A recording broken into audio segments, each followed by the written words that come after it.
Hello, Petal. How you doing? Oh my goodness. It's 2 recordings in 2 days. I'm doing my best to catch up because I feel like I've slacked a little bit. And I want this book to be December.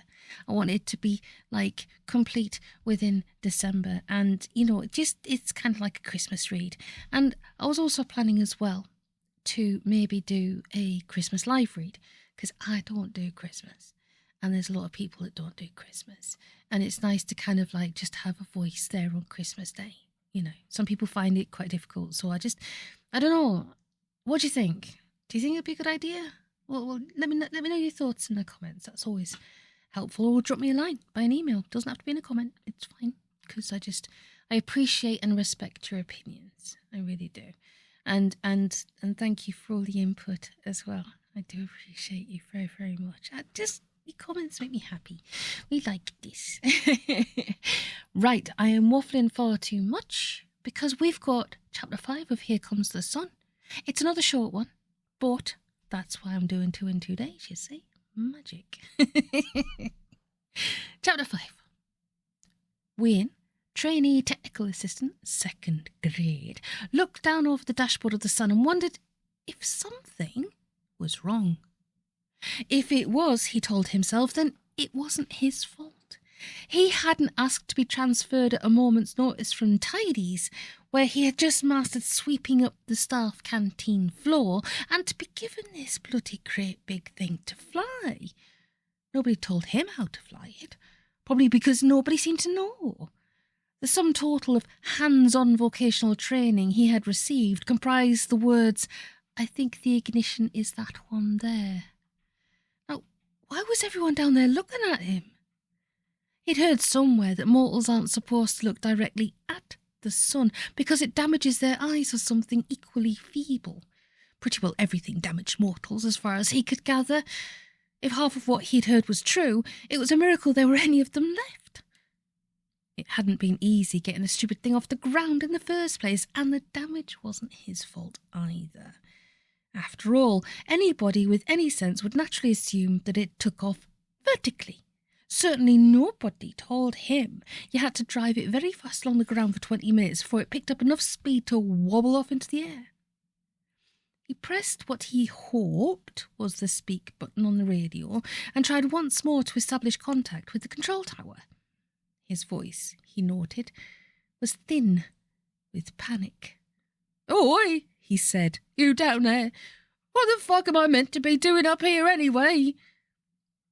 It had been very slightly easier once he'd worked out how to operate the joystick, although that was a case in point. You'd think that if you pushed it back, it would make the thing go upwards. But it didn't.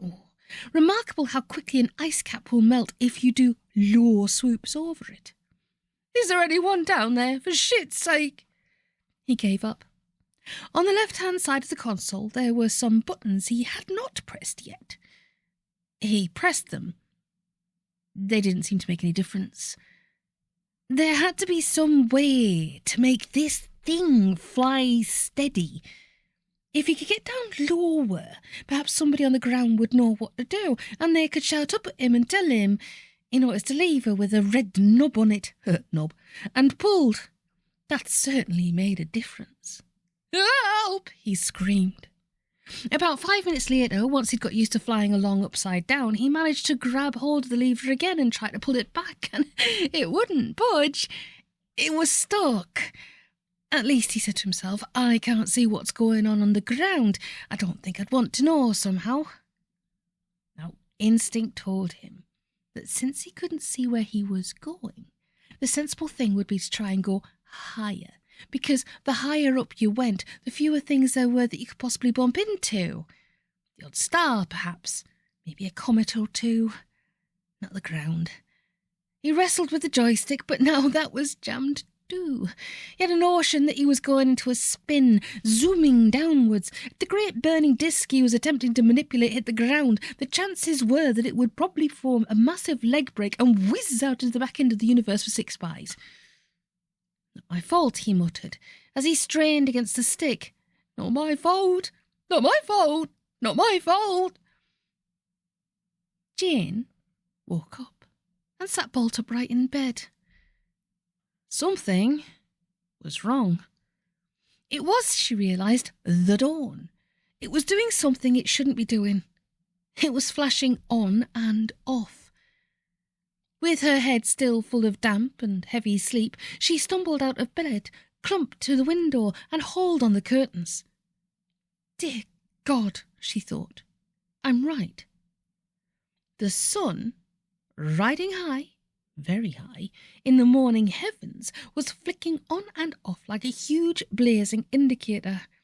Blinding flashes of light, then sudden darkness, 20 times a second. All the signs were that the planet Earth was approaching a junction and preparing to turn left. Narrator's note, this is going to be my new thing. It's going, if the sun can frickin' well indicate, so can you.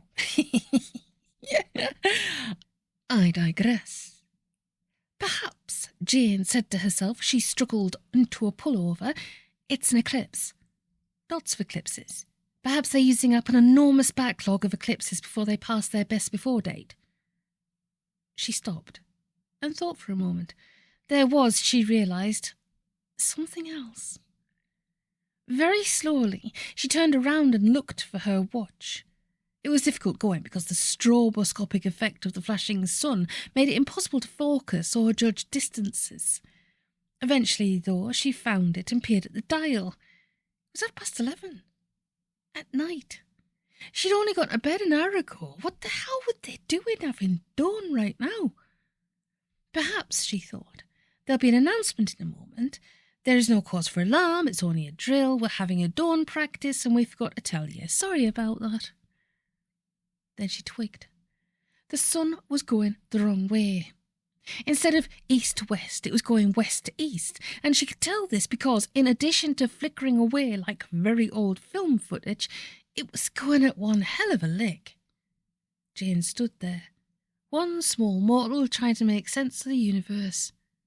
All things considered, it was a pretty ambitious undertaking, and nobody could have blamed her if she'd not even tried. Aristotle had tried, after all, and Thomas Aquinas and Descartes and Einstein and a lot of others too, all of them better qualified and probably far better paid than she was. The combined results of their researches, one had to admit, had not been impressive. Nobody could possibly have reproached Jane if she had failed, but she didn't. In fact, although she wasn't truly conscious of it, she hit the nail on the head, dead centre, and with considerable force.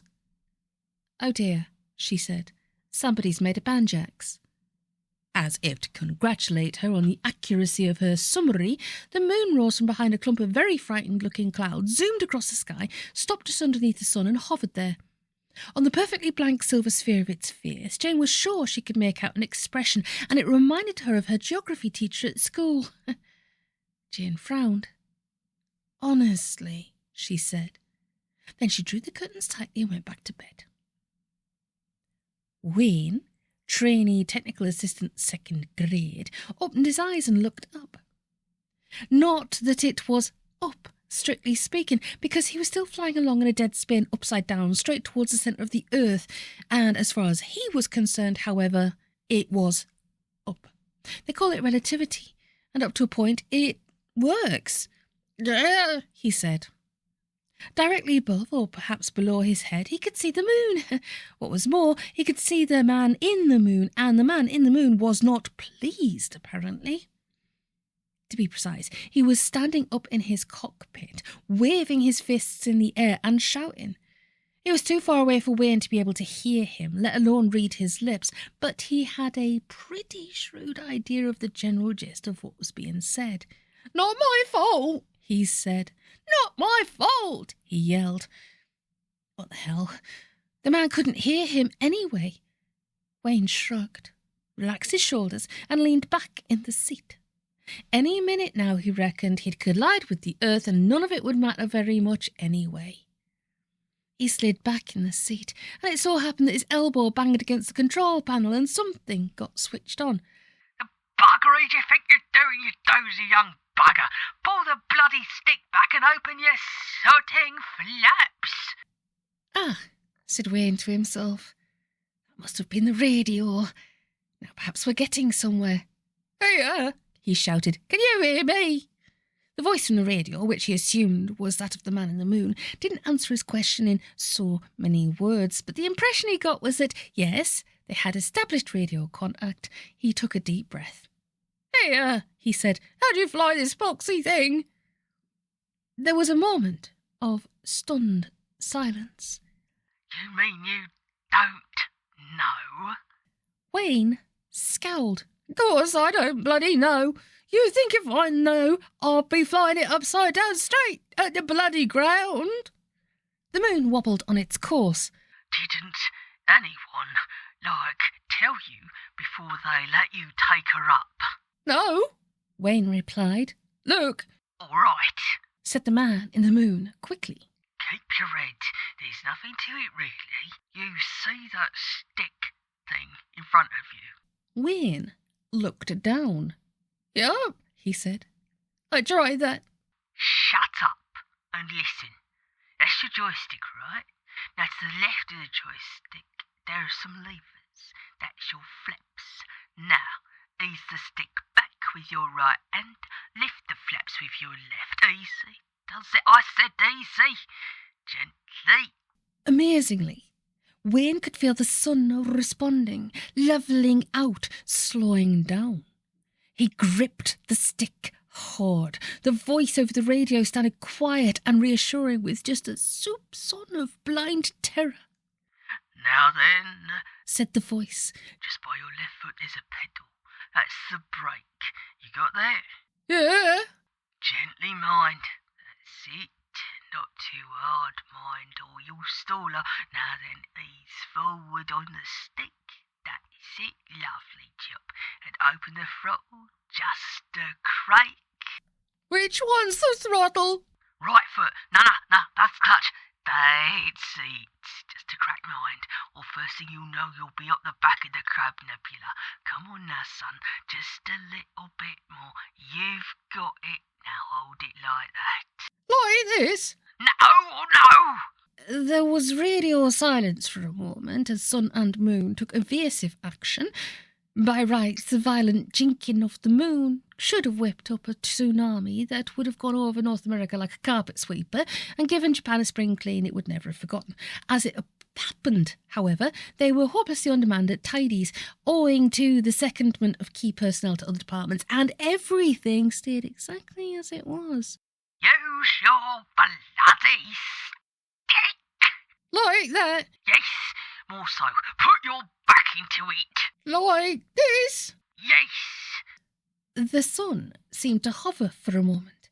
Then it seemed to drop like a stone, just for a fraction of a second. Then it caught itself, wobbled heart-stoppingly, and pulled away, flying straight and level. The moon closed in and followed it cautiously. Nice work, said the man in the moon, with a trace of admiration cutting the fear and relief. Just one more thing. Yes? Switch the bloody flasher off, will ya? You're giving me a headache. Wayne crunched his eyebrows together. Flasher, he said. What's that? The flasher. The emergency warning lights. You've been flashing on and off, didn't you? By your left hand. It's a little blue button with an arrow on it. That's it. You're doing just fine. In the cockpit of the moon, George let out a long sigh and wiped half a pint of sweat off the bald dome of his head with the back of his hand. Bloody short retirement it turned out to be, after all. Still, he said to himself, the lad looks like he's got the hang of it. Amazingly quickly as well, and natural, obviously, and just as well, too. Right, he said. All we've got to do now is to turn it around. Oh my goodness, that reminds me of driving lessons. It was a very long time ago. That would have been, 32 years ago. My God. I feel old. But yeah, that was a narrowly avoided debacle there between the sun and the moon. Well, between the sun and the earth, in fact. That could have left a mark. Yes. But, as I said, please let me know how you're getting on. Are you going to get snow? We're supposed to get snow Saturday now. They've been telling us we're going to get snow from the beginning of November. I've not seen a spot of it. Well, I saw a little spot of it, but not very much. I would be embarrassed to sneeze out that little snow. You know, that sounds wrong. No, I don't do with anything like that. You know, I could probably sneeze more saliva than that snow that we had the other day. I'm just making a mess of it myself now. Hey, you can't take me anywhere. Not even back to apologise. Right, my lovelies, as I said, we'll just play it by ear, and I'll try and come back again in a couple of days' time and bring you another chapter of the amazing Here Comes the Sun. I have to think of a theme tune, sing the theme tune, but it's actually a short chapter. The next one, it's only going to be 5 pages, but the one after that's a bit longer. And then one after that shorter, and then I've got a hefty one on chapter 9. Oof, that's going to need to run up that one. 9's a long one, 11's a long one, as is 13. Yeah, you see, the thing is, it kind of like varies throughout the book, whether they're going to be short chapters or long chapters. Oh my goodness gracious, 17, that's just rude. 17 and 18 and 19 are really massive. How many chapters we got? We've got 20 chapters. We can do this. We've got this. We've got 3 weeks to read through them. And we're already on chapter 6, coming up the next one. So we can do this. It's fine. We're catching up. It's all right. Sorry about that speaking out loud, thinking out loud, waffle sort of malagos. Yes. So keep warm if it's cold where you are. Keep hydrated if it's hot where you are. Most of all, stay safe. I'll talk to you soon, Petal.